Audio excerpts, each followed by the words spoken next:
You wake up to the sound of laughter that isn't yours. A warm amber glow washes over your eyelids, and the scent of anise, sweet, sharp, intoxicating, linger in the air like a memory someone else lived. For a moment, you don't know your name. You don't know why your hands are trembling. You only know one thing with absolute clarity: this is not your world, and yet, some part of you feels as if it has been waiting here all along. A voice calls your name, a name you do not recognize, and as you turn toward it, your story begins. You don't know how, but you feel that everything that happens tonight will determine who you become, and whether you ever find your way back. The room around you is an explosion of color and sound, a cabaret glowing under soft green lamps that turn the air hazy and surreal. Women in shimmering dresses drift past like dreams in motion. Men in tailored suits lean in to whisper promises no one intends to keep. Smoke curls from cigarettes like silver ribbons against velvet walls.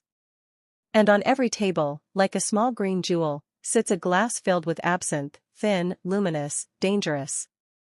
It is Paris, 1910, and the city is vibrating with rebellion, art, heartbreak, and the sweet temptation to forget everything painful for just one night. You look down and see your own dress, beads catching the light, fringes brushing your thighs, your body wrapped in the golden shimmer of a flapper who doesn't fear the world but also doesn't know where she belongs in it. Your shoes are small, glossy, and loud against the wooden floor. Your hair is curled in the style you've only seen in old photographs, short and daring, as if you've cut away every rule you ever lived by. A woman appears beside you, breathless, dramatic, beautiful.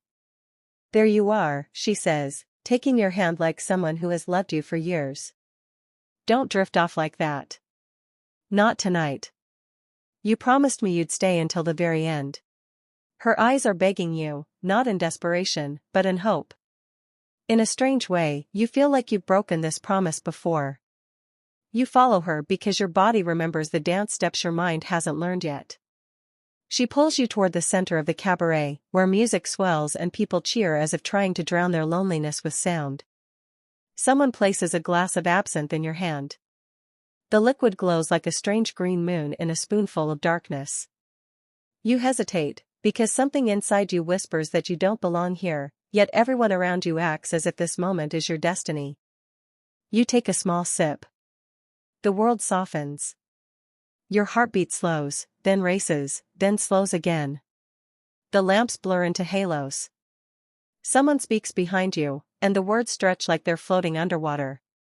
For one dizzy second, you wonder if absinthe is pulling you deeper into this world or simply letting you see it for what it truly is. The woman who brought you here, Adeline, is watching you closely. Her smile is bright, but her eyes hold a story she hasn't told you yet. Something about her feels familiar, comforting, and unbearably sad. "Don't disappear again," she whispers. "Not like last time." Your breath stops. You don't know what she means, but the ache in her voice tells you that you once left her behind. And the guilt in your chest feels older than this night. Outside, the streets of Paris hum with life, couples arguing softly under dim street lamps, artists sketching in the cold, a distant accordion echoing through the alleyways like a lost lullaby. You step out with Adeline, leaning on her arm as the city breathes around you. The absinthe warms your veins, loosening memories that may not be yours. She leads you down a narrow street toward Montmartre, where shadows stretch long against cobblestone roads and the night feels alive with possibility. There, the two of you walk quietly for a while. You feel something real, something human. Grounding you, even if you can't name it. Adeline stops near a bridge overlooking the glowing Seine, green and gold in the flickering lights. The river moves like time, steady, unstoppable. "You changed when you came to Paris," she says softly. "You became fearless. You danced like you wanted the world to remember your footsteps. But then absinthe, it started taking pieces of you. Small pieces. Tiny ones. You never noticed at first. But I did." The wind brushes your face. The night carries her words like truths you once tried to outrun. "I don't want to lose you again," she whispers. Her voice cracks on the last word.